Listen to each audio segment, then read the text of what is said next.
खुलुमबाय आं सिबिरानि ब्रह्म गोजोन फुंबिलिनि बयनिसिमबो गाहाम हामलायनायखौ जासिहरनाय थाबाय नोंथांमोननि थाखाय आं माखासे खौरां लानानै फैबावबाय अन्नानै भिडिअखौ जोबजासिम नायलांदो बे बोसोराव फरायसालिफोरनि गरम बन्दआ सानबा सिगांनिफ्रायनो जागोन बेखौ फोसावदों आसाम सेकेन्डारि एडुकेशन डिपार्टमेन्टनिफ्राय नटिफिकेशननि गेजेरजों फोसावदों दि आसामनि बांसिन जिल्लाफोरानो दैबानाजों गोहोम गोग्लैदों जायनि थाखाय गोबां फरायसालिफोरखौ राहा बादा बानायनो गोनां जादों आरो माखासे फरायसालिफ्रा दै लोमनायनि थाखाय खहा जादों आरो फरायसालिखौ बन्द खालामनो गोनां जादों बेनिखायनो आसाम सेकेन्डारि एडुकेशन डिपार्टमेन्टआ देग्लायनि गरम बन्दखौ सानबा सिगांनो होनो थांखि लादों होननानै फोसावदों गुबुन बोसोराव 1 जुलाइनिफ्राय 31 जुलाइसिमनि गेजेराव गरम बन्दखौ मोनोमोन नाथाय देग्लाय गासै एलिमेन्टारि सेकेन्डारि सिनियर सेकेन्डारि आरो हायार सेकेन्डारि स्कुलफोरा 25 जुननिफ्राय 25 जुलाइसिमनि गेजेराव गरम बन्दखौ मोनगोन फैगासिनो दं B.Boysनि सुंद' सावथुन हिन्दी रावनि ब्लग बानायनानै मुंदांखा जानो हानाय बर'नि आंगो B.Boysनि सावथुनखौ नोंथांमोनहा नुनो मोनसिगोन सावथुननि मुङा र' सावथुनखौ हिन्दी रावजों बानायनाय जादों सावथुननि ट्रेलारखौ मैया गरेश्वर नोगोराव थानाय विष्णु राभा भवनाव बेखेवनानै होबाय बेखेवगिरि महरै बाहागो लादों फावखुंग्रि मिथि नार्जारी बिथाङा B.Boys आरो रुबिन सिंनि गोब्राब नाजानायजों दिहुनजानाय र' सावथुनखौ फैगौ 7 जुलाइ फुंनि 9 रिंगा 47 मिनिटआव रिलिज खालामनानै होगोन B.Boys इउटिउब चेनेलनि गेजेरजोंनो र' मुंनि एक्शन सुंद' सावथुनखौ नुनो मोननाय जागोन रायजो राजाफोरनिफ्राय अनसायनाय मोनोब्ला सिरिज हिसाबै एबा मोनसेनि उनाव मोनसे सावथुनखौ दिहुनलांबाय थागोन होननानै फोरमायथिदों बिथांमोनहा जुदि रायजो राजानिफ्राय मोजां अनसायनाय मोनोब्ला गुबुन चेनेल खुलिनानै गुबुन चेनेलाव सावथुनखौ एंगारलांबाय थागोन होननानैबो फोरमायथिबावो बिथांमोनहा र' सुंद' सावथुनखौ लिरदों थम आरो सावथुनखौ दिथा होदों सानसोरां बिथांमोनहा गुवाहाटीआव मोननै जायगानिफ्राय बर'फोरखौ होस्रांनायनि उनाव दा बिटिसिनि हेडक्वार्टारावनो बर'फोरनि हाखौ सेनानै सोरखारि मावख' लुनो नागिरनाया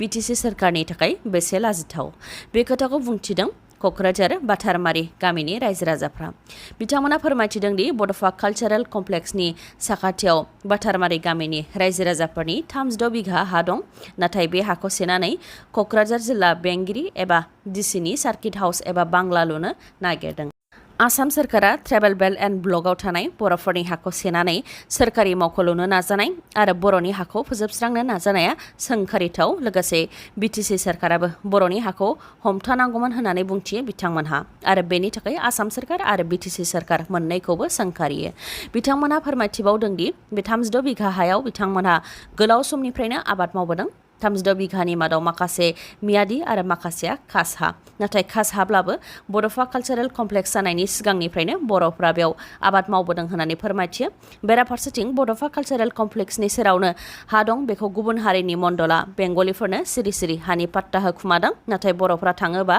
खामानि मावनायनिफ्राय जानगाराव थायो होननानैबो फोरमायथियो बिथांमोनहा लोगोसे फोरमायथिबावदों दि बड'फा कालचारेल कमप्लेक्सनि थाखाय 111 बिघा हाखौबो बिथांमोनहानो एंगारनानै होदोंमोन हा होनायनि सोलायै कम्पेनसेसन ग्राउन्डआव साख्रि होनायनि खोथा होदोंमोन नाथाय रां लाखाबाय होननानै दिनैसिम साख्रि होआखै होननानै फोरमायथिदों बिथांमोनहा दा आरो ट्राइबेल बेल्ट एन्ड ब्लकआव थानाय बर'फोरनि हाखौ डिसिनि बांला बानायनो नागिरनाया दुखुनांथाव आरो बेखौ माब्लाबाबो गनायनो हाया गोनांथि जायोब्ला सोमावसारगोन होननानैबो बुंथिबावो बिथांमोनहा आरो गुवाहाटीनि मोननै जायगायाव बर'फोरखौ होस्रांखांनायनि उनाव जोंनि बिटिसिनि हेडक्वार्टारावनो ट्राइबेल बेल्ट एन्ड ब्लकनि बर'फोरनि हाखौ सेनो नाजायोब्ला बेयो मोनसे दुखुनांथाव आरो बिटिसि सोरखारनि थाखाय बेसे लाजिथाव सोरखारा एसे बुजिनानै खामानिखौ मावोब्ला गाहाम जागोन होननानै बुंथियो बिथांमोनहा बिटिसि सोरखारनाव दा डिसिखौ सालायनो हानायनि गोहो दंसै होननानै इउपिपिएल सोरखारा बुंबोबाय थादों नाथाय थारैनो बिटिसि सोरखारनाव डिसिखौ सालायनो हानायनि गोहो दंमारोना जुदि डिसिखौ सालायनो हानायनि गोहो दंमारोबा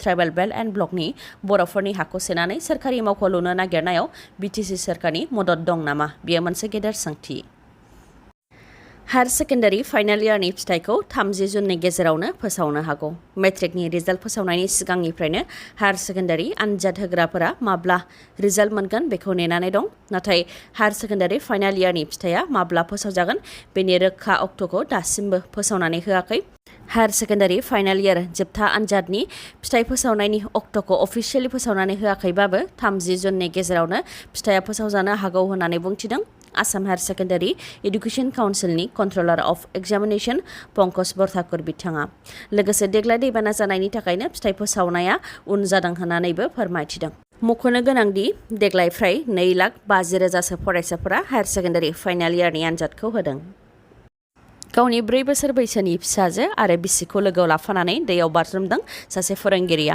फोरोंगिरिनि मुङा कल्याण गगৈ। बे जाथाया शिबसागरनि दिमौ धेमेसियाव जादों। फोरोंगिरि कल्याण गगैया गावनि न'नि सोद्रोमाफोरखौ लानानै दैयाव बाज्रुमनानै थैनायनि सिगां फेसबुक पस्टआव लिरनानै गालांदों दि जितु तपन चेटिया आरो बिथांनि बिसिया गावखौ ब्लेकमेल खालामदों।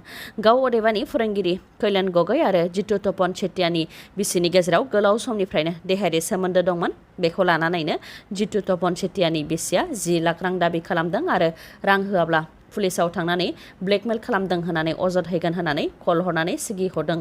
बेनिखायनो साथामबो गावनि जिउखौ फोजोबनानै लानो गोनां जादों होननानै लिरदों फोरोंगिरिया। लोगोसे जितु तपन चेटिया आरो बेनि बिसिखौ एंगारनो नाङा होननानैबो फेसबुकआव लिरलांदों। फोरोंगिरिया गावनि फेसबुकआव बेबायदि पस्ट होनायखौ खाथिनि सुबुंफोरा नुनायनि उनाव फोरोंगिरिनि न'आव थांनानै नागिरहैदोंमोन। नाथाय बे समाव फोरोंगिरिया गावनि बिसि आरो 4 बोसोरनि फिसाजोखौ लानानै स्कुटिजों दिमौ दैयाव बाज्रुमखांबायमोन। बिथांमोननि स्कुटिखौ दा दैनिफ्राय बोखांनो मोननाय जाबाय, नाथाय साथामनिबो गोथै देहाखौ दासिमबो मोननो हायाखै। ओनसोलनि सुबुंफोरा फोरमायथिनाय बायदिब्ला फोरोंगिरि कल्याण गगैया जितु तपन चेटियानि फिसाखौ टिउसन फोरोंनो थाखाय बिथांनि न'आव थाङोमोन आरो बेयावनो जितु तपन चेटियानि बिसिजों इसिङारि सोमोन्दो लाखिदों। आरो दा बिथां फोरोंगिरिया गावनि दायखौ दोनखुमानो थाखायनो बिसि आरो फिसाखौ लानानै दैयाव बाज्रुमदों जानो हागौ होननानै फोरमायथियो ओनसोलनि सुबुंफोरा।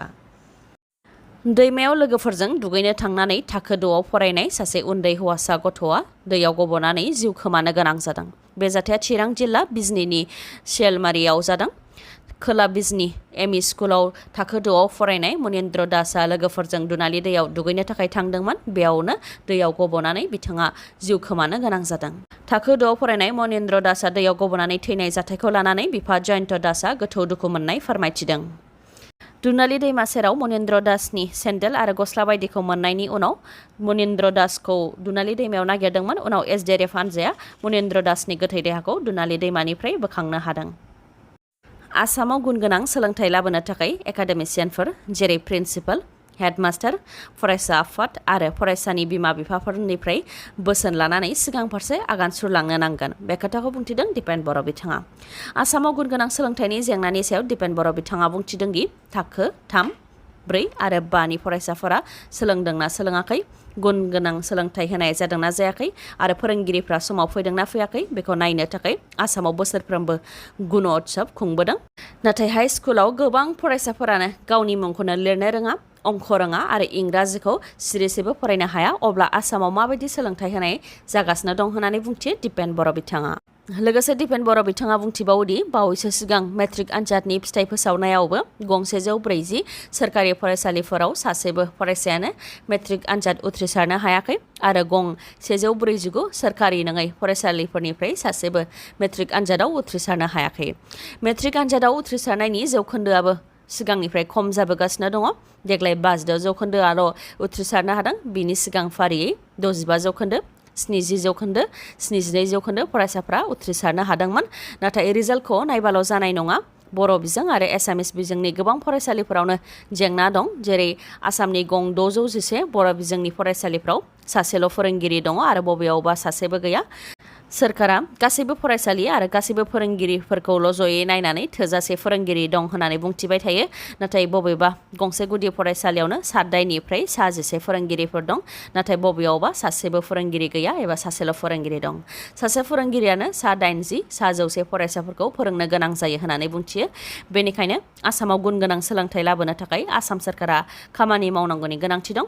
लोगोसे एकाडेमिशियान जेरै प्रिन्सिपाल, गाहाय फोरोंगिरि, फरायसा आफाद आरो फरायसाफोरनि बिमा-बिफाफोरनिफ्राय बोसोन लानानै आवगायलांनांगौनि गोनांथि दं होननानै बुंथियो दिपेन बर' बिथाङा। महाराष्ट्रनि एमएलएफोरखौ गुवाहाटीनि रेडिसन ब्लु हटेलाव दोनखुमा फैनायखौ लानानै रिपुन बरानि दैदेननायाव आसाम तृणमूल कंग्रेसआ हटेलनि लांगोनायाव सोमावसारदों। जाय समाव आसामाव दैबाना जादों बे समाव आसामनि गिबि मन्थ्रिया सुबुंफोरखौ रैखा खालामनो नागारै हर्स ट्रेडिं खालामनायावसो गोसो होदों होननानै बुंथियो बिथांमोनहा।